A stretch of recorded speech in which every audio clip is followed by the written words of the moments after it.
Hello, everyone, and thank you all for joining. I'm Aditya Dev. I also go by Addy. The title of my talk is Bootstrapping Security in the Wild. It is a ground-up guide to help remote startups with kickstarting their security operations.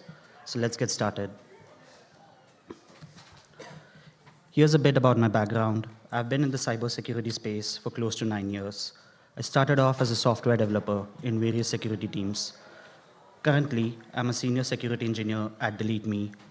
I was the first security hire there, apart from my CISO, of course, where I work on building the IT and security operations, implementing security measures, and managing our GRC-related tasks. Welcome to the company. We are excited to have you join our team. You are our first security hire. We do not have a formal security or IT team, so let us know if you need anything. Judging by the laughters, I'm sure some of you might have been on either side of the situation. So the question is, where do you begin?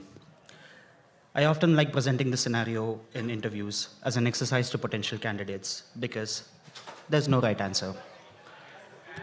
In real life, the fun part about such a scenario is now you get to define the blueprints of processes.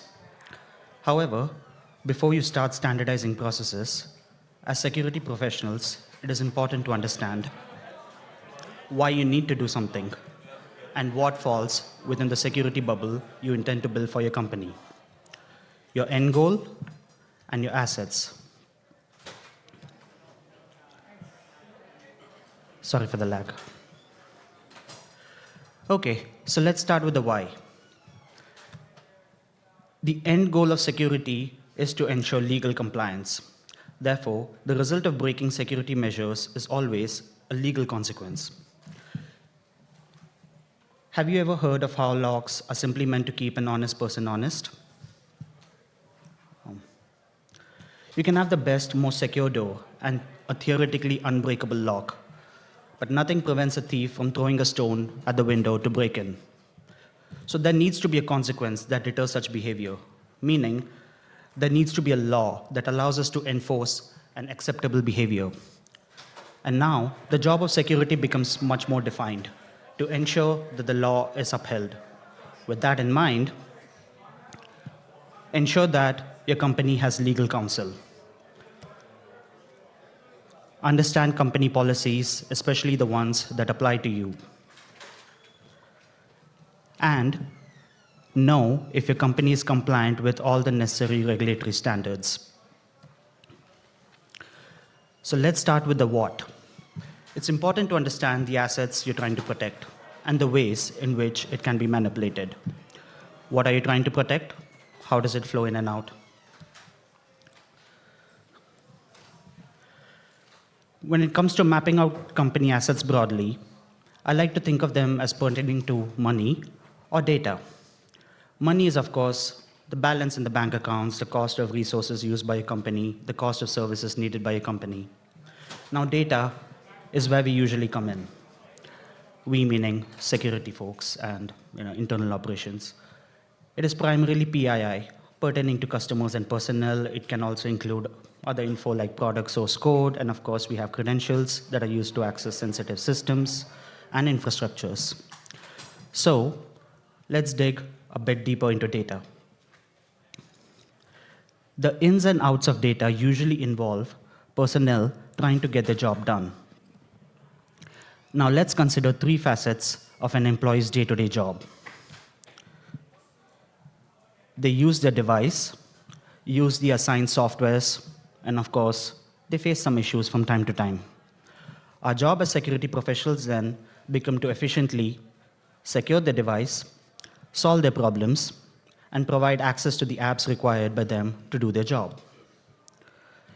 And this brings us to our main topics for today's sessions, a proposed methodology for each of the three requirements here. Let's start with zero trust device enrollment and focus on two of the most popular operating systems in use by companies, Windows and Apple. A laptop, either Windows or Apple, is purchased from a vendor. This laptop is then delivered to a warehouse or an office location for further setup, after which it is delivered to an employee for their use at their work desk, at their home, where have you. And presumably the same supply chain works in reverse in case of replacing, repairing, or returning a laptop. However, not all companies have the budget to operate teams, store inventory, and account for the operational overhead, especially at a very nascent stage. Not to mention the security implications of missing any employee data that has not been set up or erased correctly before or after it leaves the corporate bubble of security for any reason. With that in mind, let's look at how MDMs work. For those of you who are not familiar with MDMs, it stands for Mobile Device Management.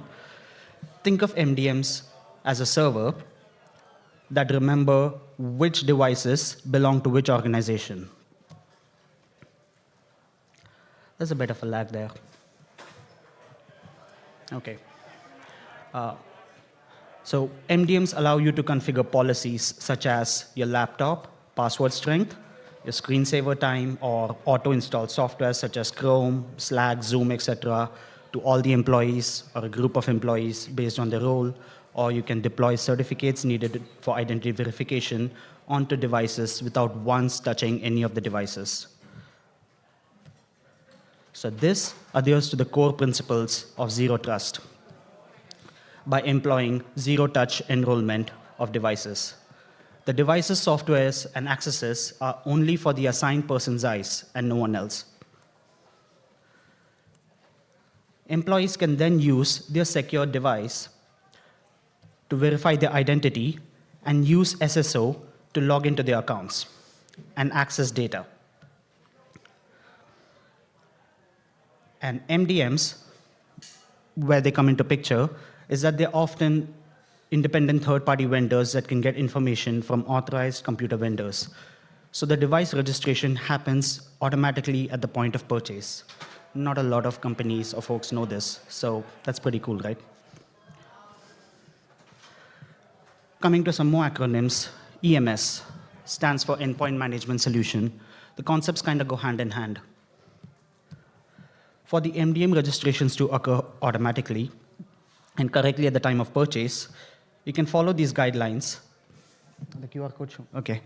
For the MDM registrations to occur automatically and correctly at the time of purchase, follow these guides to configure MDM on your Apple Business Manager and Microsoft Entra, respectively, for your organizations. And here are some of the popular endpoint management solutions offering mobile device management capabilities for your corporate needs. Just an FYI, I'm not affiliated with any of them. I've only used or read about them, so please feel free to use your judgment. And at the end of the day, most MDMs offer similar functionalities. Now let's go back to our employee now, trying to get their job done. On their fancy, secure, zero-touch enrolled, MDM-enabled device. They are now facing access issues. They need softwares to get their job done. They are unable to follow the steps in the guide to configure the VPN correctly. Wait, I clearly, struck my own nerve. So what do we do here? We ask them to go to some place, submit a ticket, bureaucracy to the rescue, right?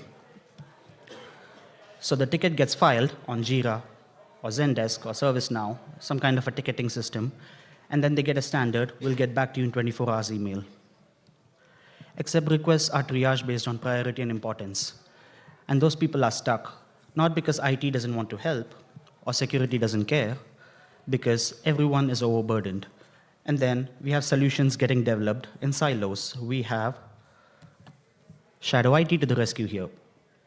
For those of you who don't know, this is a phenomenon that refers to the practice of signing up for unapproved softwares and using solutions without really getting it approved or telling anyone, just to get the job done. Commit the crime and then ask for forgiveness kind of thing. Well, it gets results, and we are living in a result-oriented world, so why not? The problem here is that a security or data breach in such an unapproved software or solution goes unnoticed by the security team that is actually liable to protect the company from such issues. And that is why it is crucial for security to champion the availability of ubiquitous IT support throughout the company. The solution? Well, look no further than the communication services used popularly in most places. In fact, I challenge you to find an app that does not provide an automation feature which integrates seamlessly with any kind of a ticketing service out there. Just a forward slash, a button, or tagging a bot. Pick an option, make it simple for anyone and everyone in your company to file an IT ticket and get quick responses. I like to think of the acronym FLOW. If there's friction, it won't work. If it doesn't work, there's friction. So keep it simple for you to build and manage and for everyone to use. Let's move on to decentralizing GRC, governance, risk, and compliance, which is in and of itself a vast area for those of you who have worked with GRC. So I'll do my best to stick to the parts that are relevant to our discussion so far. So as you can imagine, there isn't a single comprehensive list of compliance standards from around the world. They vary in various factors, such as the level of stringency, the coverage scope, and of course, the geographical jurisdiction. So for example, we have ISO and NIST, which are widely recognized global standards, whereas you have GDPR that applies to companies operating in or serving jurisdictions in the European Union. And then again, we have SOC, PIPEDA, FedRAMP, which are largely applicable at a national level in countries such as US and Canada, as well as standards such as CCPA, TexRAMP, if you've heard of it, which operate at a state level in the states, US states of California and Texas. We also have more domain-specific standards such as PCI DSS, which involve the payment industry, and HIPAA that dictates the standards for healthcare data in US.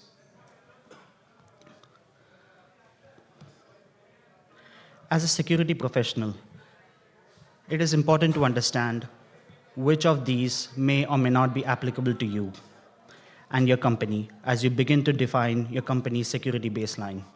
And an important point to factor in while doing a cost-benefit analysis is the frequency of audits and semi-annual audits needed to maintain your compliance with a given standard. So for example, the TexRAMP Level 2 certification requires you to provide vulnerability reports every quarter, as opposed to something like SOC 2 or ISO 27001, which can be certified by annual risk assessments. At the end of the day, all the compliance standards have essentially the same core tenets. You need to follow the security principles, best practices, protect privacy, ensure data integrity, and maintain confidentiality. And finally, the most important one, can't stress this enough, accountability. What you can do, what you must do.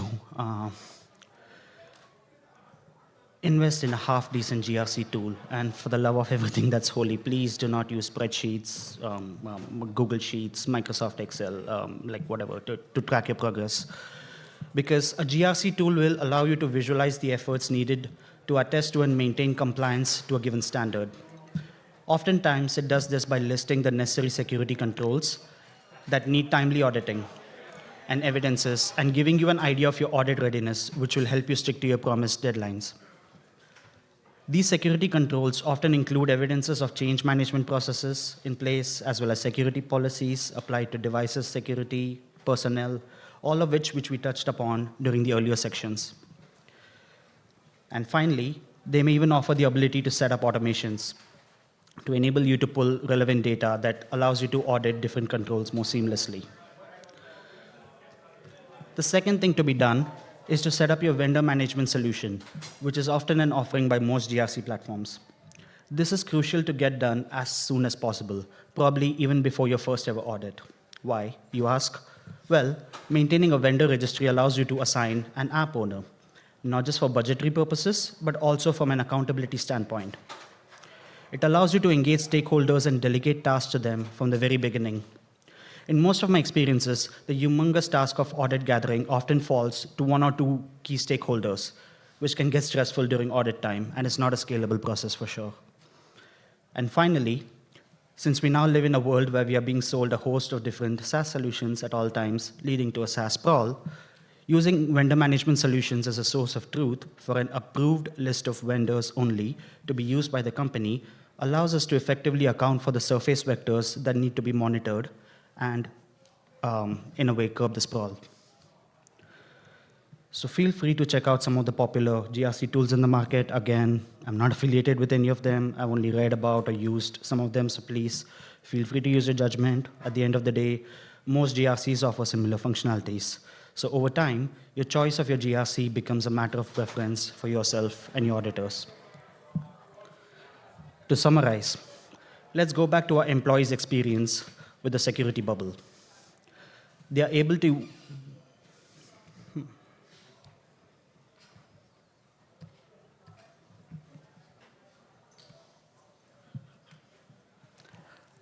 Okay. I promise you, it's just text.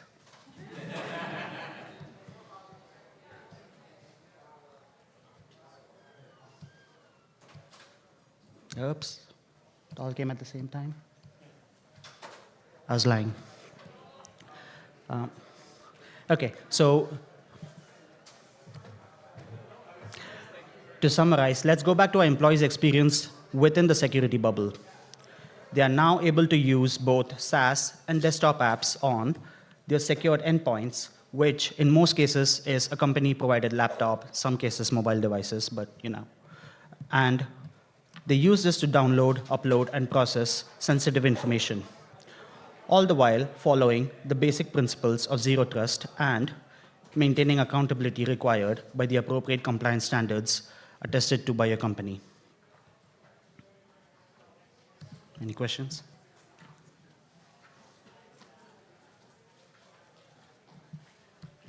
Not. Thank you for your time.